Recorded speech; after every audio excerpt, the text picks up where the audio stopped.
Hello and welcome. I'm Nikita Singh and you're watching Tech It Out. This week we show you how to protect yourselves from job scams. Discover the avatar therapy for psychosis patients and find out various aspects of the AI services enabled at St. Peter's Basilica.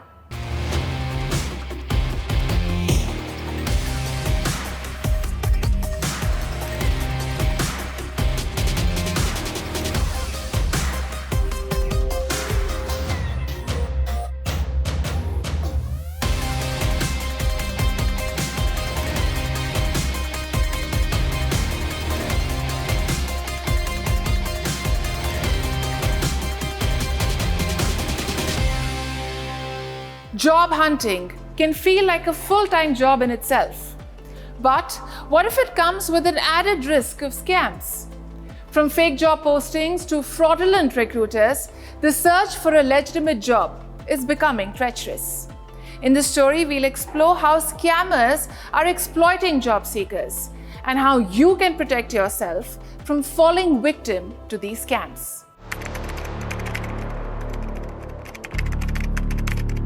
Job hunting can feel like a full-time job in itself.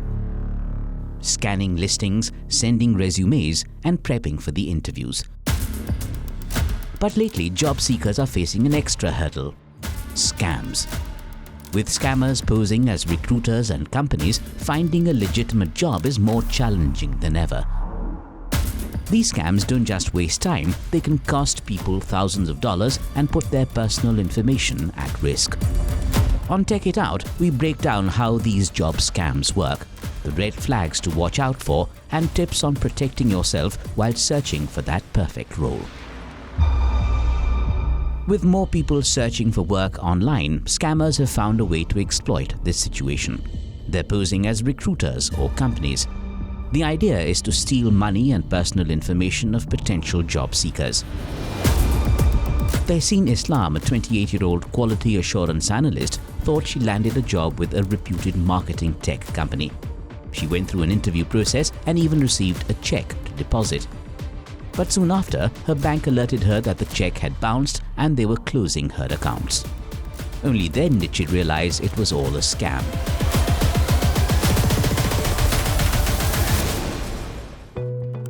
So if you're on the lookout for a job, here's how to protect yourself from scams.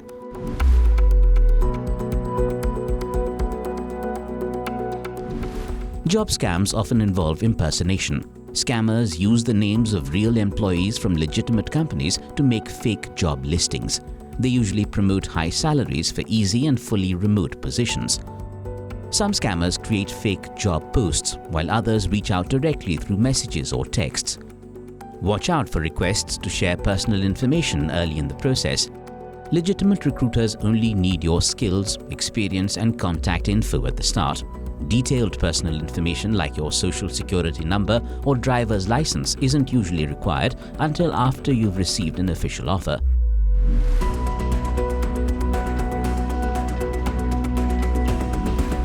If you're contacted by a recruiter, especially if you've not applied for the job yourself, research is essential. Scammers may reach out through social media or text, so take your time to confirm their identity. Here are a few tips on how to do that. Firstly, don't respond to messages immediately. Secondly, make sure the job opening is mentioned on the company's official website. If it is, apply directly through that site.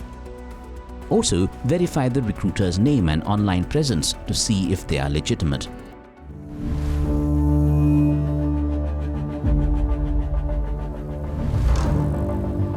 A common scam involves sending fake checks as a signing bonus and then asking for a part of the money back to cover supposed expenses. When the check bounces, you're left covering the loss from your own account. If you receive any check that you're asked to deposit and send money from, it's likely a scam.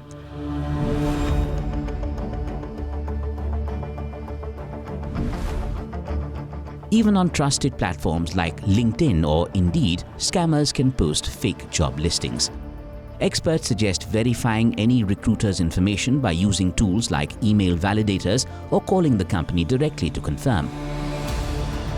Finally, if you or someone you know falls victim to a job scam, report it to your country's government cybercrime portal. Job hunting is hard enough without the threat of scammers.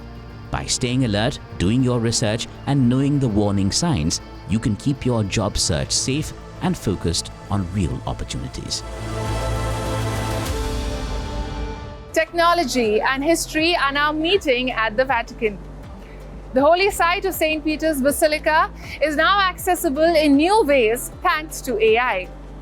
In our next story, let's find out how the church is using technology for both innovation and preservation.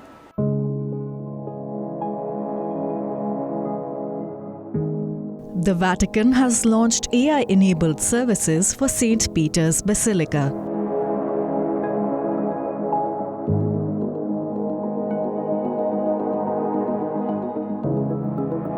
This includes a new interactive website, a digital replica of the Basilica, and 2 AI-enabled exhibitions. Considered one of the Catholic Church's holiest sites, the new AI service will allow people to virtually access the Renaissance-era architectural marvel while sitting in the comfort of their homes. The Vatican worked with tech giant Microsoft and IconM, a company that specializes in the digitization of heritage sites for the services. It is literally one of the most technologically advanced and sophisticated projects of its kind that has ever been pursued. It basically involved 3 steps. The first was to take 400,000 photographs of St. Peter's Basilica. Now, of course, anyone who walks there every day sees a lot of people taking pictures, but 400,000 is an enormous number. And they're not everyday typical photographs. Many believe AI is a double-edged sword. Catholic Church head Pope Francis is also of the same belief. While the Pope has expressed support for artificial intelligence technology, saying it will increase access to information, he also cautions against the misuse of the technology. The correct and constructive use of AI's potential, which is certainly useful but ambivalent, depends on us. It sometimes happens that the instrument overrides the purpose it is supposed to serve. It is as if the frame becomes more important than the picture. We must therefore govern the technique, remembering that its products are good not only when they work well, but first and foremost when they help us to grow.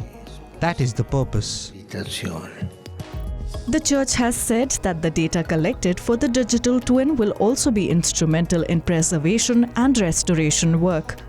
For instance, the images have already identified structural damage and signs of deterioration, such as missing mosaic pieces, cracks and fissures invisible to the naked eye, with a speed and precision far beyond human capabilities.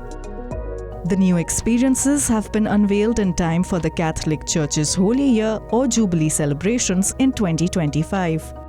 Vatican's digital ecosystem will be active starting the 1st of December this year. A groundbreaking new AI therapy could help revolutionize mental health treatment. Researchers at King's College London have developed an avatar-based therapy aimed at helping people with psychosis. Could this be the future of mental health treatment? Find out more in our next story. A rude, foul-mouthed, AI-generated avatar developed by King's College in London could potentially help people with psychosis. Psychosis refers to loss of contact with reality, with hallucinations and delusions being the most common symptoms. Researchers behind the avatar therapy claim it could change the lives of mental health patients who hear voices.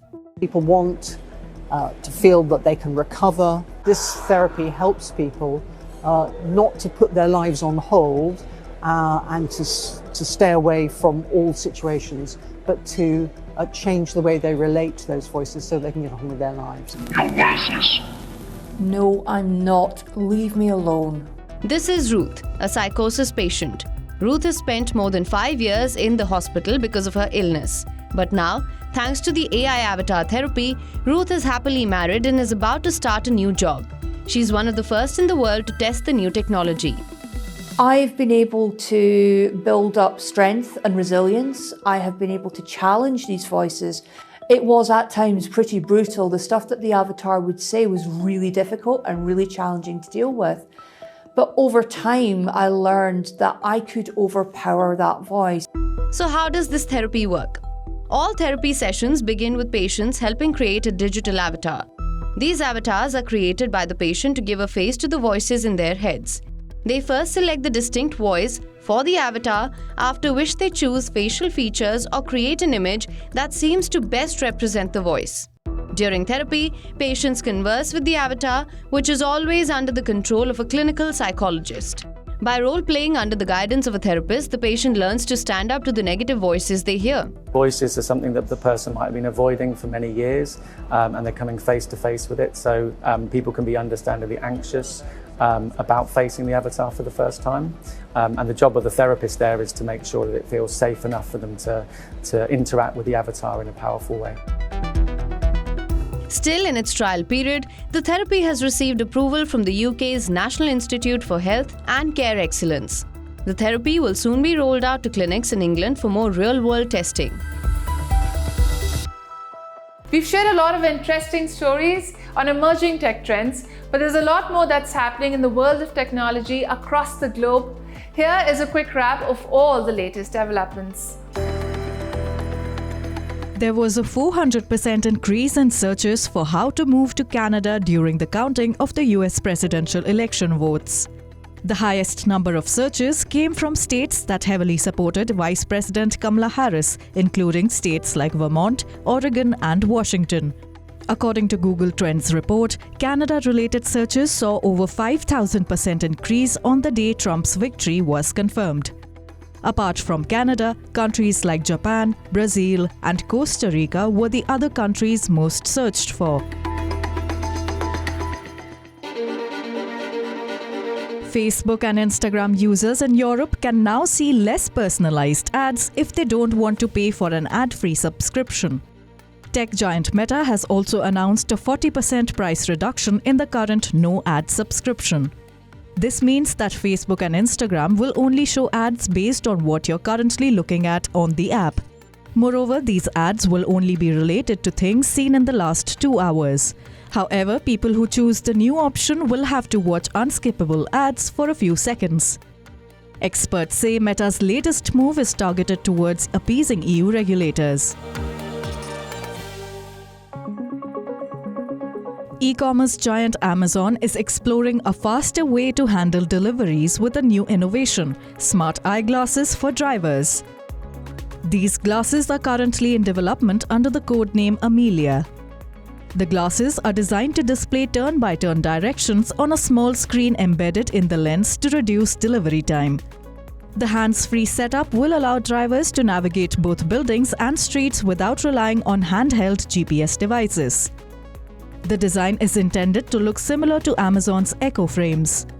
However, creating a lightweight battery lasting a full shift for the drivers has proven difficult. Additionally, Amazon must consider if drivers will find the glasses comfortable, non-distracting, and compatible with prescription eyewear.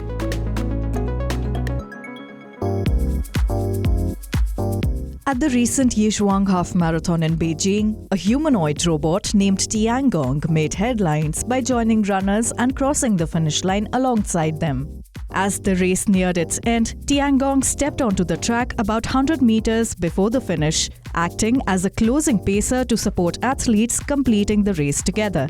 Developed by the Embodied AI Robotics Innovation Center in Beijing, Tiangong stands 163 centimeters tall, weighs 43 kgs, and reaches an average running speed of 10 kilometers per hour, maxing out at 12 kilometers per hour. With its electric drive system, it can navigate a variety of terrains, including slopes, stairs, and uneven surfaces like grass, gravel, and sand. The public appearance made Tiangong the world's first electric-powered running humanoid robot to go open source. This move aims to encourage further development in humanoid robotics and speed up their integration into everyday life. A recent study says high-speed internet use may be contributing to rising obesity rates in Australia. The research points to sedentary activities like online gaming and binge watching as key drivers of obesity. As per experts, access to high-speed internet reduces the likelihood of meeting the World Health Organization's recommended physical activity levels. The study also highlighted how screen time, often paired with snacking, further encourages sedentary habits. Additionally, the study pointed out that easy online access to goods and services has reduced the need for physical errands and in-person interactions, leading to a more inactive lifestyle.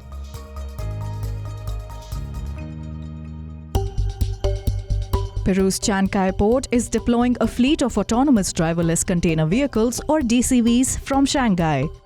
These specialized transport vehicles, built for moving containers within ports and logistics hubs, use advanced sensors and AI to navigate on their own, boosting safety and operational efficiency. This marks a significant breakthrough for Chinese engineering exports, as it's the first large-scale deployment of such vehicles outside China. The DCVs are fully electric and designed with a unique bidirectional capability, allowing both ends to function as the front. They can move traditionally or in a crab-like lateral direction and operate autonomously for up to 14 hours. Each unit has a 70-ton capacity, reaches speed up to 50 km per hour, and aligns precisely with containers. The fleet of 40 DCVs at Chancay Port underscores China's progress in autonomous technology and its potential to serve various industries, including bulk terminals, steel mills, chemical parks, and mining operations. Well, that's all we have for you in this episode of Tech It Out. We'll continue to bring you exciting new inventions and updates on the latest gadgets. Until then, keep watching WION World is One, and also don't forget to follow us on social media. For now, it's me, Nikita Singh, taking your leave. See you next week.